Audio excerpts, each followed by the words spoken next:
Assalamualaikum warahmatullahi wabarakatuh. Alhamdulillahirabbil alamin wa bihi nasta'inu ala umurid dunya waddin.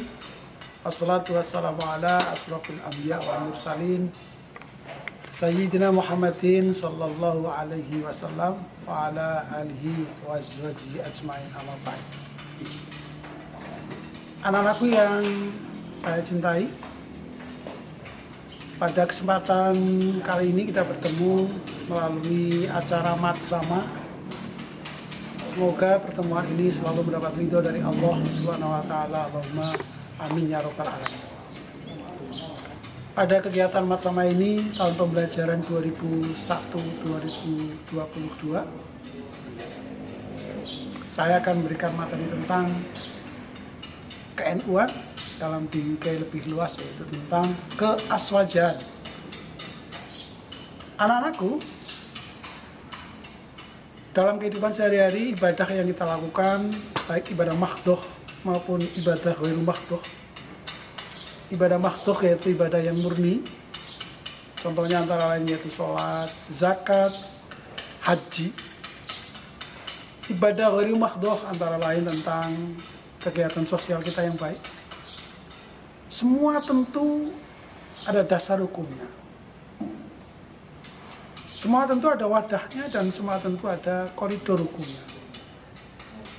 Nah, dalam kegiatan peribadatan kita, tentu kita juga tidak bisa mengambil secara ijtihad sendiri. Semua itu dari kita adalah berjenjang mengambil dari kaidah-kaidah hukum yang ada di agama Islam.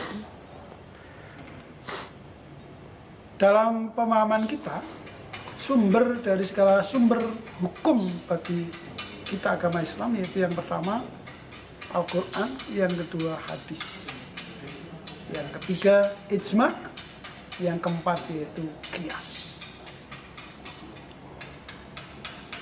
Di dunia ini ada dua paham ideologi yang menjadi rujukan dari para orang Islam. Yang pertama yaitu ideologi tentang Ahlus Sunnah wal Jamaah, yang nanti akan diakui oleh berbagai macam ormas dan organisasi-organisasi dan jamaah-jamaah.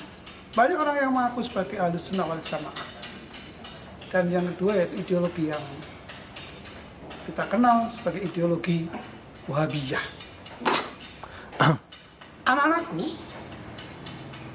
ideologi aswaja adalah ideologi yang berkait dengan Ahlus Sunnah wal Jamaah.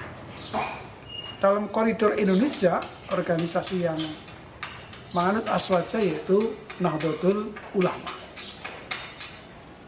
Bagi Nahdlatul Ulama, ideologi yang dianut yaitu Ahlus Sunnah wal Jamaah dalam implementasi peribadatannya. Di antara ciri khasnya adalah kalau sholat subuh memakai kunut, kalau orang meninggal dunia 3 hari, 7 hari, 40, 100, 1000 hari, kemudian haul, dalam malam Jumat ada berjanji, kemudian ketika lahiran anak didoakan, memotong rambutnya, dibacakan al-barzanji, dan lain sebagainya dan sebagainya. Itu adalah diantara implementasi nilai-nilai Ahlus Sunnah wal Jamaah oleh Nahdlatul Ulama. Anak-anakku sekalian, sumber dari semua yang dilakukan oleh Nahdlatul Ulama dalam hal ini sebagai organisasi yang menganut paham aswaja tentu juga bersumber dari Al-Quran, bersumber dari Al-Hadis, kemudian ditambah bersumber pengambilan hukumnya dari ijma' ulama dan dari qiyas.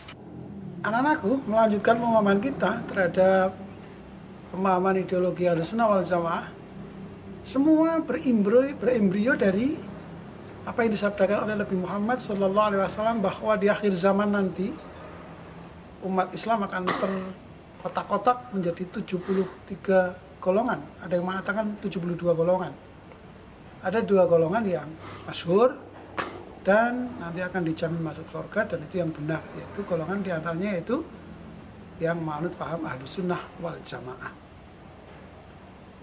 Lalu apa definisi ideologi yang berhaluan Ahlussunnah wal Jamaah, sebagaimana tadi kita gambarkan bahwa ormas yang menganut aliran Aswaja adalah diantaranya Nahdlatul Ulama.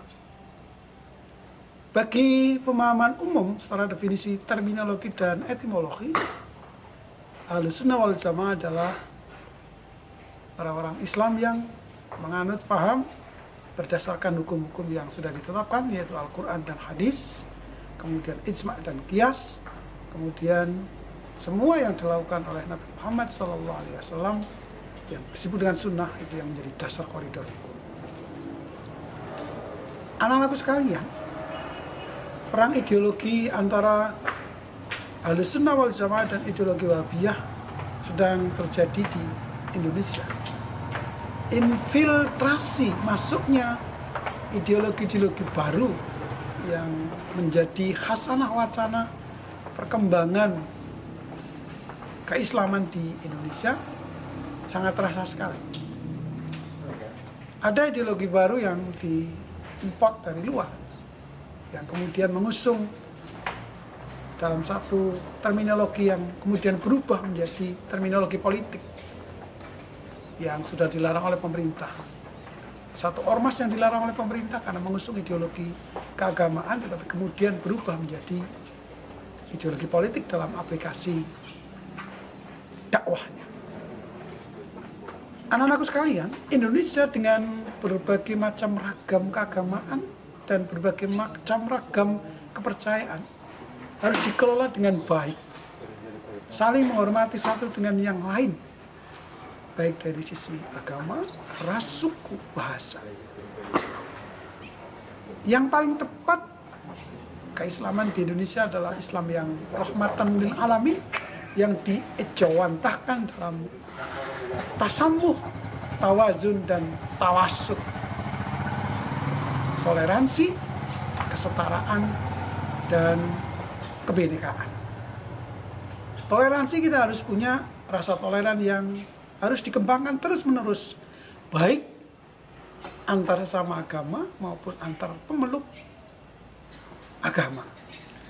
Bukan toleransi dalam hal melaksanakan peribadatan agama lain, tetapi toleransi dalam hal keagamaan sebagai sebuah nation, sebagai sebuah state, sebagai sebuah warga bangsa. Ini yang paling baik bagi Indonesia. Anak-anakku sekalian, karena pengenalan awal tentang keaswajaan dilakukan dalam detik waktu yang tidak terlalu lama, Anda sudah tepat bergabung di MAL Bayan, dan kita akan kaji ulang. Kita akan kaji bersama yang paling ideal pemahaman tentang Ahlussunnah wal Jamaah. Kita akan bertemu di kelas-kelas dan kita akan berdiskusi bersama tentang keaswajaan. Selamat menempuh kegiatan matsama, jaga selalu marwah keislaman kita dan toleransilah kita terhadap sesama. Terima kasih, selamat berjumpa, selamat bergabung di MAL Bayan. Wallahul muwaffiq ila aqwamit thoriq. Assalamualaikum warahmatullahi wabarakatuh.